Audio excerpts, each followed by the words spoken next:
Okay, let's be honest. You find the perfect house, you're ready to write an offer, and you say to yourself, I have no idea how we're gonna make sure to win this house. And after helping hundreds of homeowners buy real estate in the Colorado market, I can tell you, here's a few things that I wish every buyer knew before we wrote that first offer. In this video, I'm gonna cover the 5 biggest things that most buyers should have known before writing their first offer if they're not using me as their agent. Number 1, the first offer matters a lot.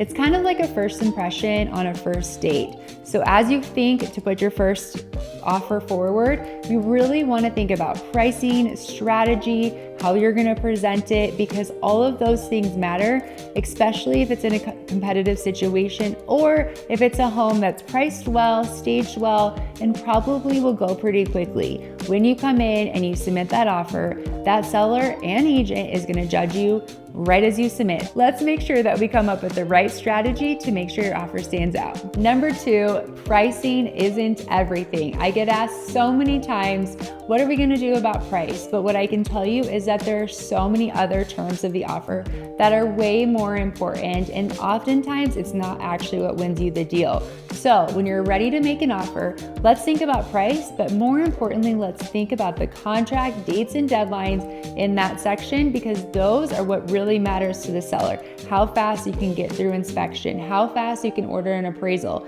how fast you're asking them to repair the inspection items. There's so many things that go into it, and I don't want to give all my tips and tricks away because I want you to hire me as your real estate agent. Number 3, and probably the most important, the pre-approval letter is not optional. You cannot submit an offer without a pre-approval letter.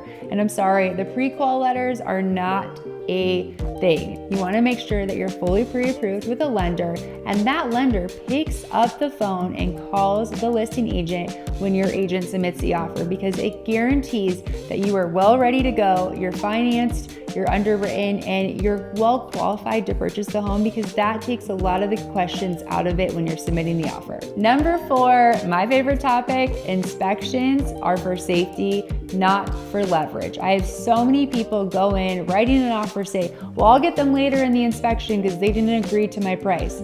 Let me tell you something that's super important, and you need to hear this.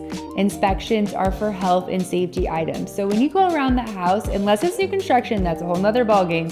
But when you go around the house, let's make sure we're asking the seller for the actual safety items, like a furnace that is old, a water heater, structural problems, electrical issues. Those are health and safety items that you can definitely ask a seller.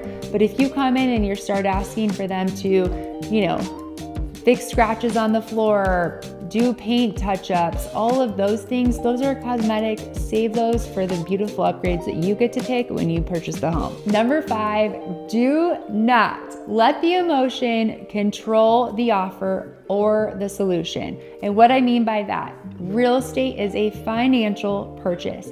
So many times I have buyers get emotionally attached, which I understand it's a big purchase, but they get emotionally attached to the outcome of the property. So we come in, we negotiate on our offer, and the inspection goes terribly, and they want to move forward with the house. And I always say that the monthly payment doesn't wear off, but the excitement does. The structural integrity of a house and all of the things that come with that doesn't wear off, but the excitement does. So let's make this a financial transaction. That is the most important thing, because I want to make sure that when you sell this house down the road, not only is it easy to sell, but it hasn't bankrupt you in the meantime. So just remember, when you're making that offer, it takes patience and a lot of strategy. So when you're thinking to write an offer, think of it more as not just a formality, but your first impression. Let's come forward with a beautiful package wrapped in a bow and make sure that we knock out that seller with the first impression that makes them accept our offer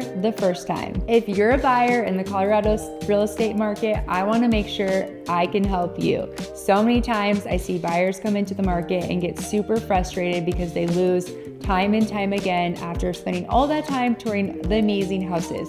So let's strategize together on how we get your offer accepted the first time. I'm Kayla Schmitz of the Aspen Collection, and I'm always here to help with any buyer needs.